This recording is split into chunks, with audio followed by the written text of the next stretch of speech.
सांगा आता, दिवस आहे की रात्र आहे? दिवस. का बरं?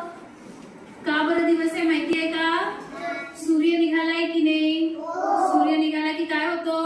दिवस. आणि सूर्य मावळला की काय होते? रात्री काय असतो? असतो का? रात्री अंधार असतो. रात्री काय असतो? तर आता आपण आज बघू की दिवस कसा होतो आणि सूर्य कसा मावळतो आणि कशी रात्र होते हे आपल्याला आज कळणार आहे. ठीक आहे?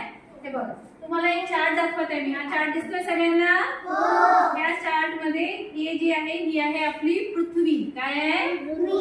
आपण कशावर राहतो? पृथ्वीवर राहतो. कशावर राहतो? आणि हा काय दिसतोय? हा जो लाईट दिसतोय हा काय आहे? सूर्य. हा काय आहे? सूर्य. आता या मॉडेलच्या मदतीने मी तुम्हाला सांगणार आहे की दिवस कसा होतो आणि रात्र कशी होते. ठीक आहे? दाखवायचा का?